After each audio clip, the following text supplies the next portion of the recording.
Hello, everybody. Hello to everybody all over the world. Welcome, everybody, to the third keynote session of this global lab immersion on the theme Developing Self. We have people joining us from all over the world. Hop in YouTube, Facebook. My name is Tina, which is short for Tinatsue, and I am an Atlas Core Fellow from Zimbabwe. I'm currently serving at Leonardo, the Society of Art, Sciences, and Technology. And I'm really excited to be here. I love to moderate. I love to have conversations. And yeah, I guess before we start, I will just be letting everybody know that the Atlas Core team will be monitoring the chat on all platforms. So you can send through any questions that you might have for our amazing speaker. And should you choose to do so, please can you start it with the letter Q and say where you're from and go ahead and ask your question. And when we get to the end of the event, we will answer all your questions. So maybe just for a little icebreaker, we are going to start with a question for everybody out there, which is, what is one inspiring book that you would like to recommend to everyone? And I'm really interested to hear this one. So while you think on that, while you type out your answers in the comment section, I'm going to introduce our fantastic guest today, who is Terri Broussard Williams. Terri is a top leadership keynote speaker, lobbyist, best-selling author. Her inspirational and pragmatic approach motivates leaders to ignite meaningful change in both their organizations and the communities. Her most distinguished accomplishments include the passage of key pieces of legislation, such as the Louisiana Smoke-Free Air Act, as one of the Austin business most influential women in Central Texas. Terri's commitment to creating meaningful, groundbreaking, and systematic change is very clear. Terri is committed to, Terri is an infectious energy with tenacity. I am really, I'm trying to hold it together because I do love talking to different women that are trailblazers, that are making a difference. She has spoken at Fortune 500, Fortune 1000 companies to inspire teams to create change. She has served as a mission ambassador for large nonprofits and has traveled internationally to tell this story. So Terri is a best-selling author of Find Your Fire, and her mission is to share the practical Firestarter formula to help drive meaningful movements in the world. So today, Terri is going to share some of those leadership lessons with us on communicating your passion to others. So I want to let you know right now that we are going to have a big surprise at the end. So if you listen carefully to the session, participate, then you may have a chance to win Terri's book, Find Your Fire. To do that, you simply need to post on your social media. Sorry about that. You need to post on your social media, either on Facebook, LinkedIn, Instagram, or Twitter. What has been the biggest lesson for you from today's leadership journey? I'm going to repeat that for anybody who might have missed it. So if you want a chance to win Terri's book, you need to simply post on your social media, your Facebook, your LinkedIn, Instagram, your Twitter, what has been the biggest lesson for you from today's session, and make sure to tag at Atlas Core and at Terri B. Williams to be eligible for that prize. And yeah. And I think maybe we are just gonna go ahead and get started. Definitely would like to start with this icebreaker question and hear what our guest thinks and what other people think. So one answer that we have so far is Lean In by Sheryl Sandberg. I have not read that, but thank you for the recommendation. So Terri, hi, how are you doing? So happy to have you here. I was going to say good morning. It's morning where I am. I'm in the central time zone, but it's evening for you, Tina. So wherever you are, I hope you are having a fantastic day. Thank you for having me here today, Tina. Oh, so excited. Do you want to answer our icebreaker for us and tell us an inspiring book that, the rest of us should probably get onto? Find Your Fire by Terri Broussard Williams. I mean, what other answer is there in life? Yeah. When I read the question about the book, I was like, oh, like, should the book that I choose be specifically something that is going to be helpful to everybody who's listening, or should I just plug my own book? So I I completely mean, so I completely understand that. So I'm gonna just kind of get into like the first question here for you, just to make sure that we are, going with the time, which is that you have recently published a best-selling book titled Find Your Fire. Tell us a little bit more about this process, and what it looked like for you. Was it a very like organized, systemic kind of process, or were you just kind of going with the creative flow and allowing your thoughts and ideas to kind of pour into the writing? And maybe what are just the biggest lessons that you learned in that writing process? Because like there's all these different stages when you're trying to come up with a piece of work, or a story that you want to share, and you want it to make meaningful impact to people. So what was that like for you? oh my gosh, there's so much to dig in and uncover in what you just asked. Yeah. For me, I first thought about my mission in life. And I've had a variety of jobs, from working in television news to working as a nonprofit fundraiser to eventually becoming a lobbyist, both in the nonprofit space and in the corporate space. But there's a through line, and that mission for me is that I want to provide data to people so that they can do good in the world with it, right? If we give people the tools and the data they need, I believe they will take it and run with it. And so everything that I've done has been in service of that one mission. And so I think if you have that clarity, if you know your why, I call it your cause in Find Your Fire, then things start to just take shape. And so once you've really identified your cause, then you have to build a collective of people. The people that'll hold you accountable, the people that will help you along that book journey. For me, it was an individual named Scott James, who was my book coach. He kept me on track, on task. A woman named Sarah Beckman, who, she can help me put words on paper when my thoughts are just thoughts. I'm like, let me word vomit and help me craft these words. But those people are part of your collective. They will keep you intellectually honest, but they'll also fuel your fire so that you can do the work. And then you have to communicate it to people. Once you visualize and you put it out in the universe what you want to do, you'll start to attract people, right? They say your people are tied to your vibe, but people will begin to show up in your life that will help you along your journey. At some point, I was writing my book and really close to a book launch, and I didn't know how I was going to make it happen. This woman, this is a true story, randomly came up to me out of nowhere. I was speaking at a mentorship event, and she walks up to me and she's like, I know we haven't met. She's like, my name is Cherie. I want to tell you about my family's business, but I also want to tell you about this woman. I feel like you might need to meet her. She launched this famous book and she might be helpful to you. How does she know I was writing a book? And I was looking for that type of coach. But you will begin to attract the people you need once you communicate. And then last, you have to, commit to transforming and putting the words on paper and really doing the work, or the change to bring it to life. So I hope I'll dig deeper on those 4 steps.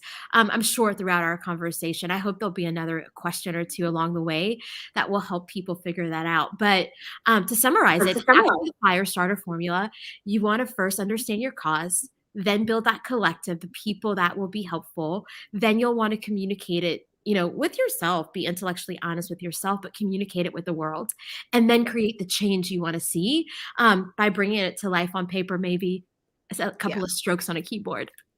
Yeah, I love that. I especially love what you said about like your why, because I think like having a shared vision in pursuing anything is important, whether it's a nonprofit or corporate work, teamwork or individual work. Just knowing what is leading you. I think that's so profound and fantastic. So the next question that I have for you is, in your book, one can read about fearless fire starters, as you call them, who are building movements that matter. And what we would really love to know from you is, what are the qualities, and the traits and the action, following these things that make a fire starter, in your opinion? Absolutely. I say that leaders turn moments into movements. But I also want to, say something that I really believe, and that's you don't have to have a pedigree to create change. You do not have to have a pedigree to create change, right? Sometimes we create these constructs where, you have to be this trained leader, or you have to have this degree, or you have to have this experience. And we create these boundaries and these walls that really don't encourage people to take that first step to create change. So truly a fire starter is someone that sees something that others ignore and they take that first action. You don't need to be a classically trained, ballerina to crush it with a pile, right? Um, you can take trainings or have lessons and maybe refine those skills. But if we continue to tell people you have to check boxes, they'll never check their souls and truly be the change makers that we need in the world. So I want to encourage everyone to be themselves, but to surround yourselves with concepts and just people that can help, like, coach you and challenge you. So if you pick up Find Your Fire and read it, I say that, you have to understand the 4 steps of the fire starter formula, which I just went over. But if you commit to that process, that is enough. You are enough. So fearless fire starters are truly people that aren't afraid to fail forward. They're not afraid to raise their hand and say, why not me? Why not now? And take that first step to create change. Yeah, I love that. Yeah, that is, love it again. Okay. And the third question that I have for you, I really loved the answer to the second one, just to say that, especially the part about authenticity, because I always hear that, leaders are authentic, and leadership requires authenticity. So just like coming from that, the third question is, you say that understanding oneself and their community is a crucial step for creating a movement. In your experience, how does one go about that? How to make sure that one is truly connected and understands, like, the needs of others in order to create a movement that lasts, in order to create that sustainable change that, even after you've been in this place and you've done these things, that change it's still behind you, and everyone's going to know that, well, this person was here and this is the difference that was made. Yeah, I mean, that was a whole lot to unpack. But let's start with that last question you asked. I thought about this last night, actually. I am in a world where I can give philanthropic dollars. That's part of the job that I do. And so many times organizations come to me and they're like, I want you to sponsor this gala or this party. And I usually say no. I want to sponsor something that is programmatic, something that helps break barriers or create systemic change.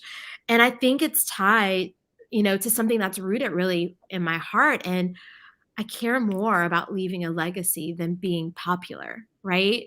And so when we sit on nonprofit boards, sometimes it's easier to vote for the thing that would make us feel liked at the table. Or if we are nonprofit leaders, maybe sometimes you might want to say yes to your staff, even though it's not right for your mission, because it might just feel good. We need to really focus and harness the things that will create systemic change. And right now, that's a hard nut to crack. It's a hard job and movement to lead. But I want to encourage all of you to think about, and not just your personal legacy, but the legacy of the mission of the organization that you're serving. If you think about that first, then usually the rest will come. So getting back to the way that you started the question, Tina, and you asked, how really can you be of service to the community and the movement that exists? So I'll go back to the Firestarter formula. The first step is cause, the next one is collective, and that third is communicate. So if you understand the cause, you have that table of people that are going to hold you accountable. It's going to be long, wide, very diverse. Um, when you begin to communicate, you want people to know what your mission is. But truly, you also want to take a step back and you want to become a cultural ambassador of that community that you're serving. It's so easy for us as social impact strategists to diagnose the problem that we think exists and begin to solve. We're problem solvers first, right? Most of us do this work because we love solving problems and helping people do good in the world. But we can miss the true thing that is needed in the community if we don't listen and if we're not cultural ambassadors. So go to that neighborhood, put on your tennis shoes and walk with them for a week to understand what is happening.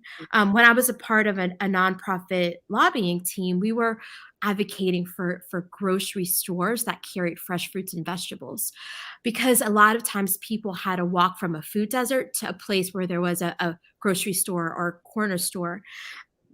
I understood that concept in theory, right? But did I really understand what it was like to walk with a bag of groceries from a bus stop to that grocery store? No, because I've had a car since I was 14 years old. I live in a place of privilege, so you can still understand and have empathy, but maybe not truly, be able to take that same walk. So we did that, as a team. We put some groceries on our shoulders and carried some jugs of gallons of water to really understand what that was like.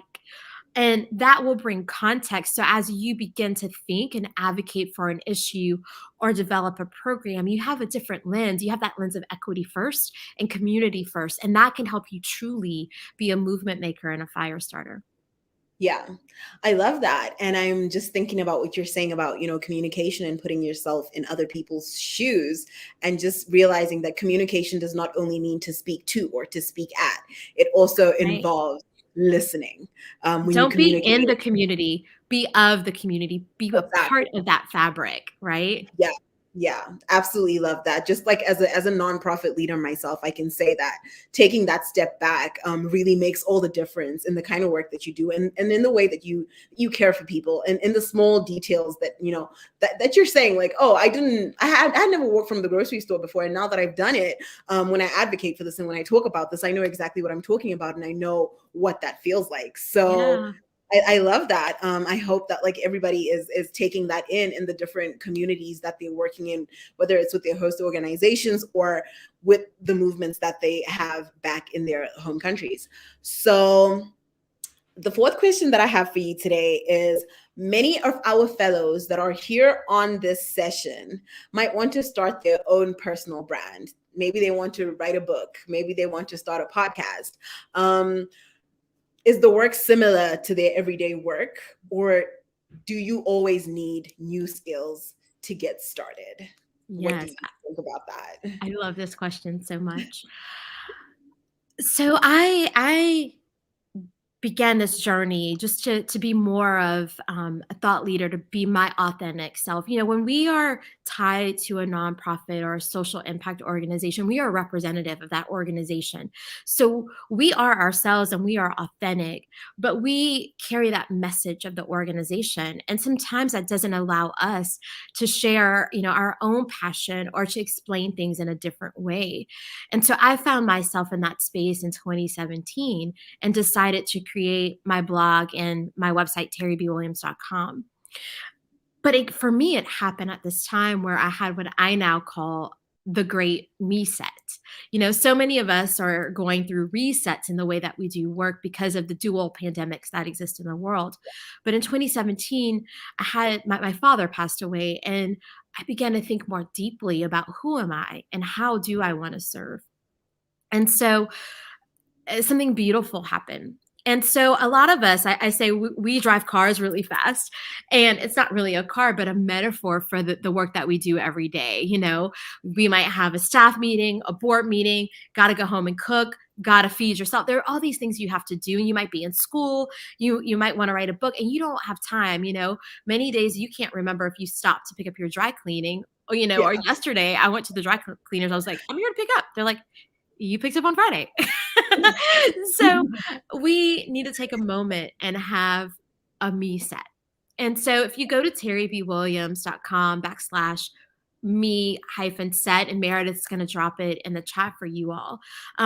There are some resources there. I'm developing this. You're the first group that I'm sharing this website with, but I'm developing some resources that will first help you like stop and breathe so that you can take a moment to recalibrate and really connect your head and your heart and that passion of yours to begin that true conversation with yourself about where you want to head and how you want to be of service to the world. Then you get to use the exact same tools that I talked about earlier that are part of that Firestarter formula to begin to lay out how to develop your personal brand. So, what is that personal cause? For me, it's I wanted to tell leaders they could turn moments into movements. It was that simple. That was my cause. I was doing everything in service of that. Then I wanted to build a collective. Who were the people that could help me bring my blog or to life?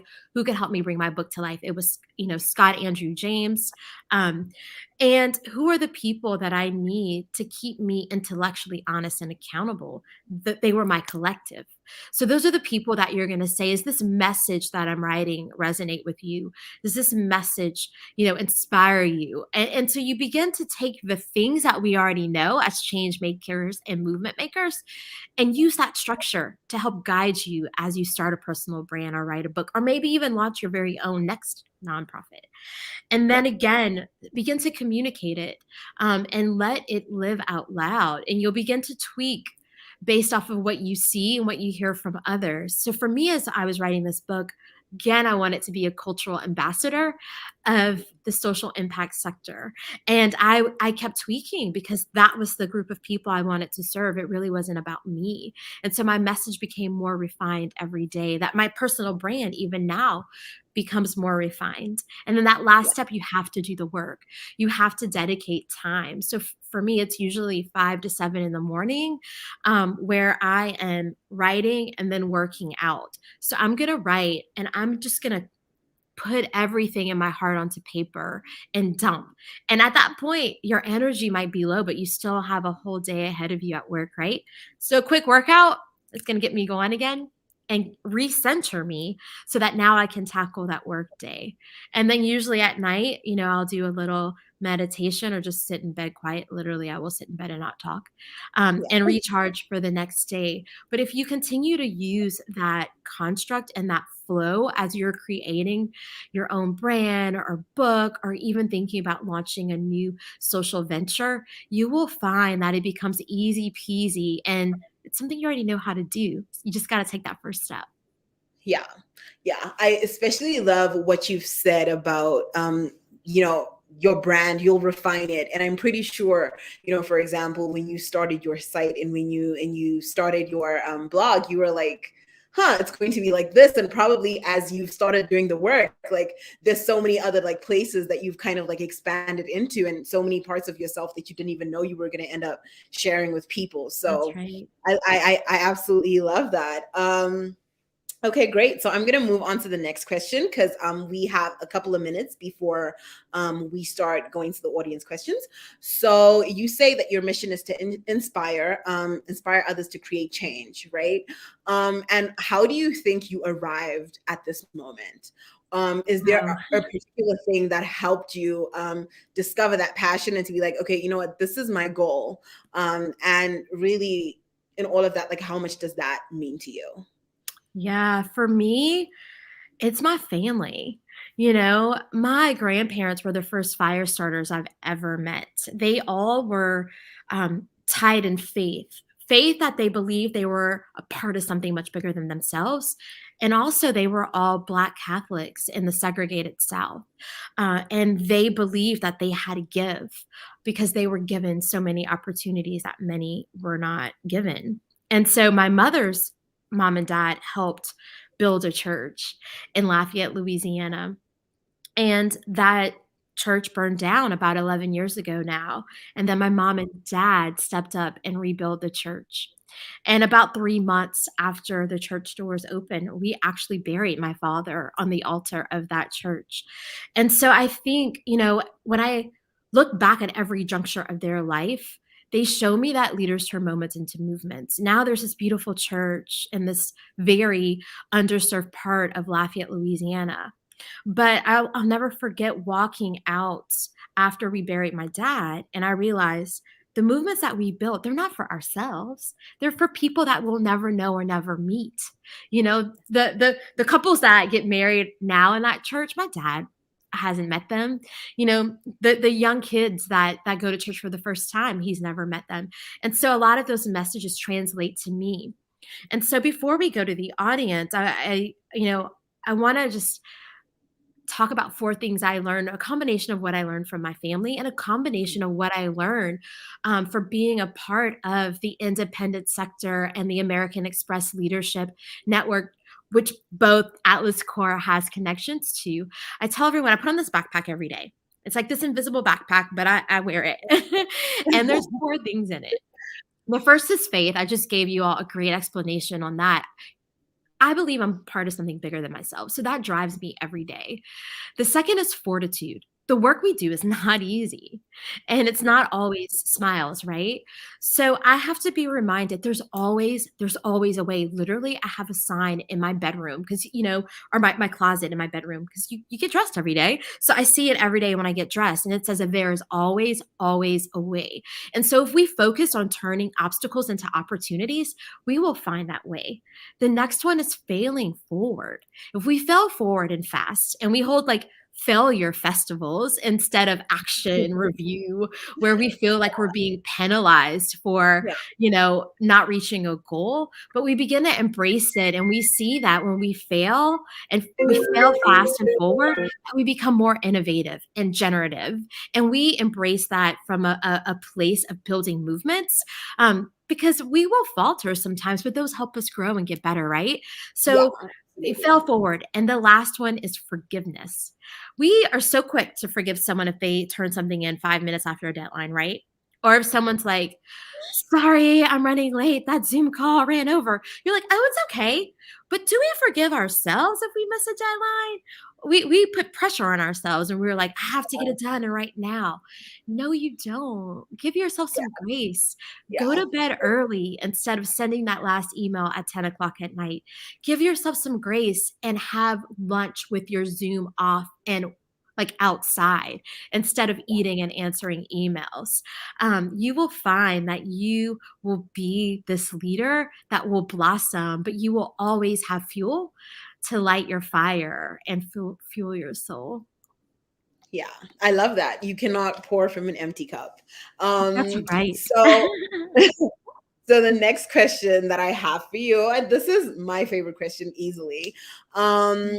You said it is one thing to know your life's mission, and it's another thing to communicate it. And what tips do you have for establishing your own personal brand and communicating that to other people? Yes. Oh my gosh. Some of that you all got through our time today. And so it's, when I was talking to Meredith, who is awesome, by the way, I wanted to encourage you all to practice sharing your message. Communicate something that inspires you today. Communicate something that now you realize you want help with. Tweet it out. The Twitterverse can answer a lot of things and bring a lot of help. But you have to share it to people. I mean, for so long, I felt like I was trapped in a box because I knew I wanted to do something to help others, but I felt like I couldn't because the nonprofit I worked at wouldn't let me.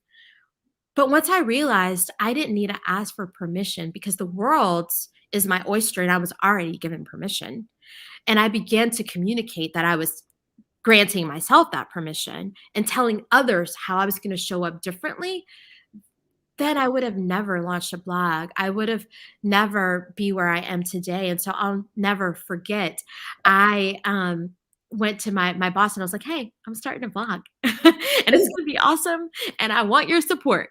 And magically they were like, okay, you got our support. But if I never communicated that, I would have just felt trapped and I would have not really lived out my true life's mission. Yeah, I love that. Okay. You'll never know until you're in there. You take that first step. Right. So the next question that I have is, accompanying the Movement Maker Collective is your podcast by the same name, where you interview inspiring leaders to discuss how and why to build movements that shape our communities and the world. Why did you decide on this particular format? How has this podcast come to life? And what tips would you share with the listeners about developing their own podcast? I love this question. I also have a podcast. Yes, please go for it.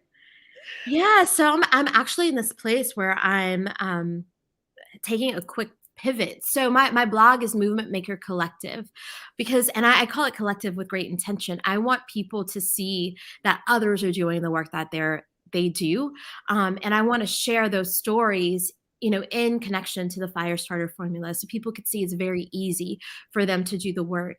My podcast right now is called Movement Maker of the Podcast, and I interview people about the movements that they are doing all over the world. But I'm now pivoting to give that podcast to the Movement Maker Collective. So if any of you are listening and you want to record a podcast segment about a movement or an issue or a skill, hit me up. info@terribwilliams.com, info@terribwilliams.com, and you can have, one of the podcast episodes to do what you do best. And I will soon be launching this fall a new podcast called The Great Reset.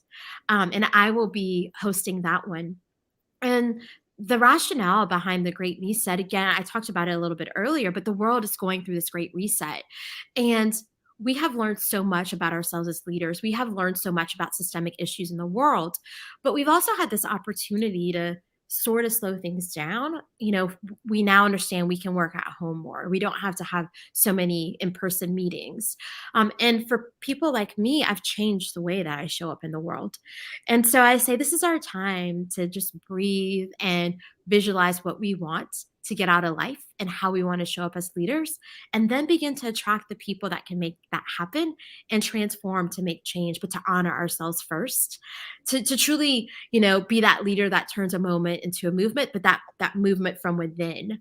And so I will be talking to different leaders about their own great resets and how they happened in their life and how they're honoring themselves each and every day. So I'm you all are the first people that I've said it out loud to you. So you will probably be seeing that sometime next month. Thank you. Thank you for sharing. Okay, so we have a question. The first question that we have is from Constance in DC. And it is, what inspires you to write? And how did you write? That is such a good question, Constance. So it's so interesting. So I'm a former television journalist. I started working in television newsrooms when I was about 16. So I've always been an audio learner. And also I actually have a hidden disability. I can't see out my left eye or hear out my left ear. So for me, a lot of times, I would definitely be a person that spoke a lot, and just really told my story by mouth. But as I got older, I realized that I needed to write to process the information that I was hearing and feeling. Spending so much time in a television newsroom and so much time just being on at work, we hear something, we process it quickly, and it comes out of our mouth, right? It's like, poof. But that was truly in response to what was happening. It wasn't always, okay, let's take a moment and think about, how do I really feel? How does that impact me as a human? And so that was when I turned to writing. And so now a lot of times I begin to write blog articles to just really help me understand what is the story that I want to share and what is that hard action I want to take and ask others to take. So if you go to my blog, especially during, May through August of 2020, I talk a lot about race. I talk a lot about, what it's like to be a Black woman, and how we can also extend grace to each other while we go through this evolution of how we look at systemic issues.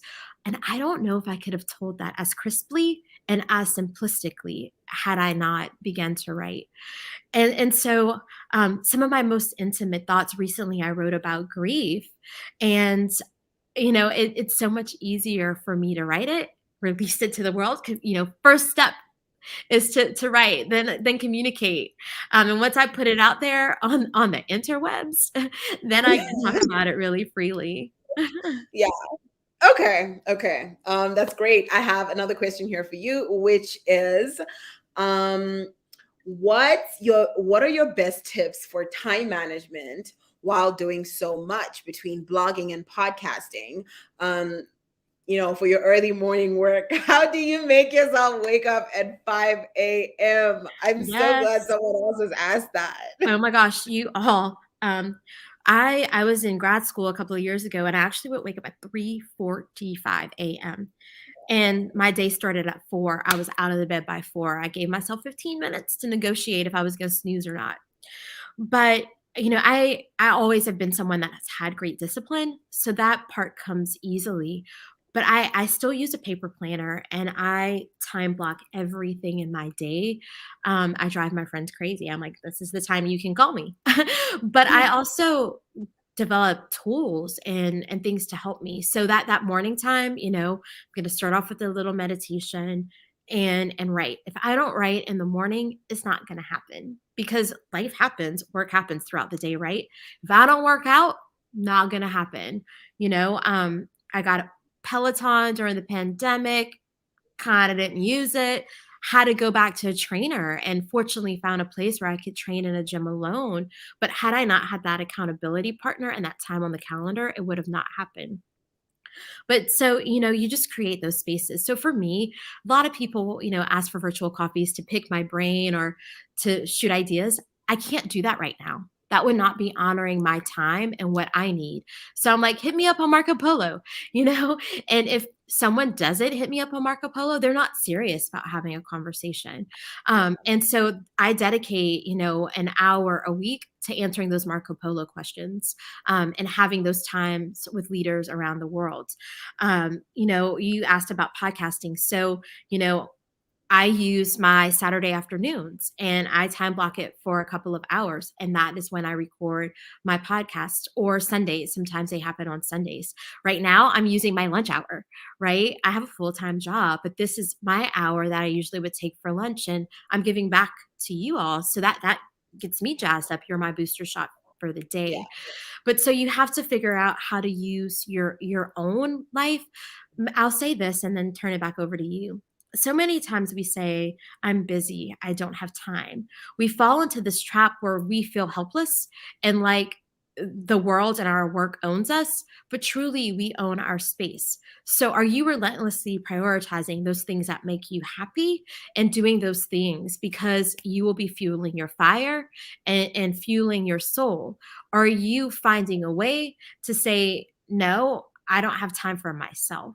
So once you prioritize yourself and you have that me set, it truly becomes a whole lot easier to say no to everything else because you're saying yes to yourself.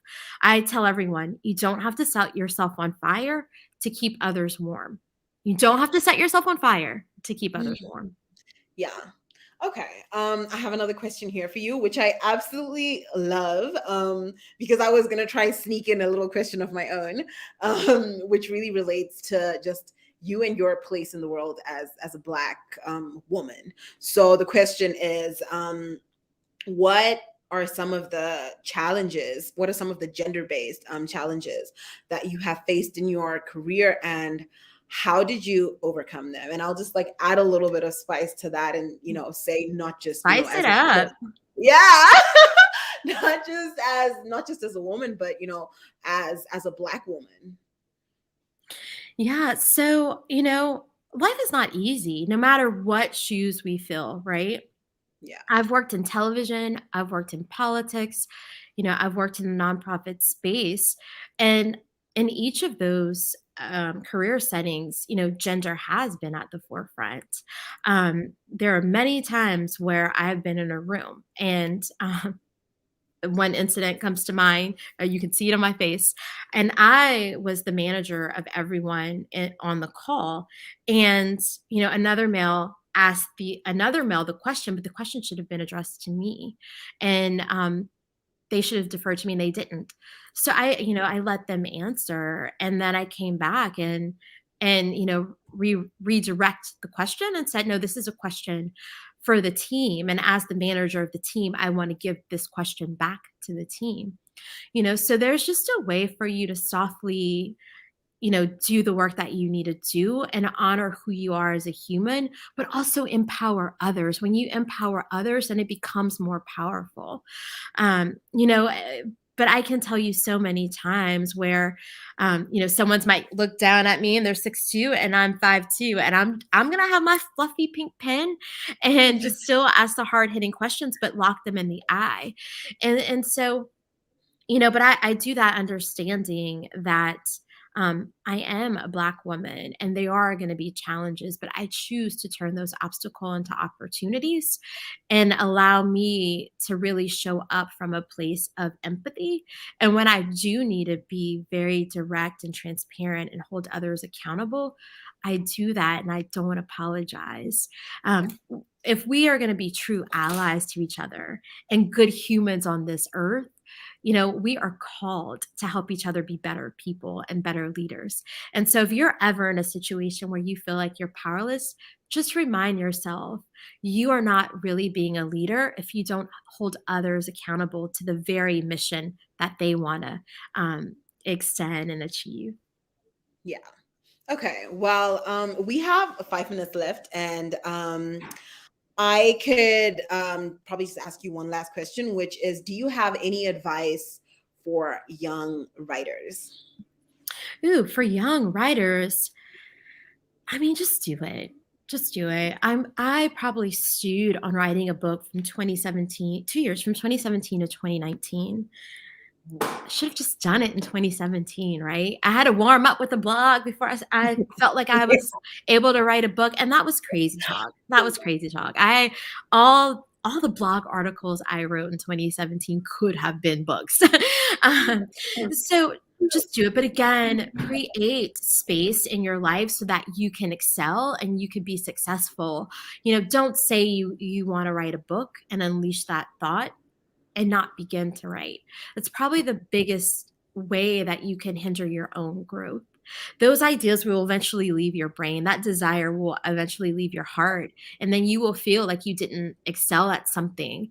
When instead, you could be fueling yourself and creating, some structure so that you could succeed. And so that question was about advice for all young writers, but I want to give some advice to young leaders. And I think, again, we have to honor who we are. And when we look at the challenges in the world and the issues that we're addressing, first as a cultural ambassador, second as a movement maker, and truly honoring ourselves, there's nothing that you can't do. You are truly, unstoppable. But just don't forget that backpack and have faith, gratitude, forward, and forgiveness for yourself. Yeah. Thank you. Thank you so much. Mind blowing. Absolutely love it. I think everybody is feeling inspired. So we just want to thank you so much for joining us today for another keynote session of Atlas Core Global Leadership Lab. Like for everybody who's here, make sure to follow on Facebook and on YouTube for more engaging content. Again, my name is Tina. Our guest today has been Terri Broussard Williams. So go ahead and check out the blog. Go ahead and check out the book. Go ahead and check out the podcast. Make sure to follow up. Let this be, your first step. Let this be the moment that was like, you know what, I'm going to write that book. I'm going to start that podcast. Now, for everyone who would like to receive a copy of Terri's newest book, we have a small task for you. By Monday, October the 18th, you must share on your social media, Facebook, LinkedIn, Instagram, Twitter, what you have learned from today's chat, and make sure to tag at Terri B. Williams and at Atlas Core. The authors of the 5 most insightful entries will receive a copy to be delivered to their doorstep. And also make sure to join us for the celebration tomorrow at 11:45 Eastern Time, where we will be celebrating the outgoing fellows and scholars. And thank you again to everybody, and have a fantastic day.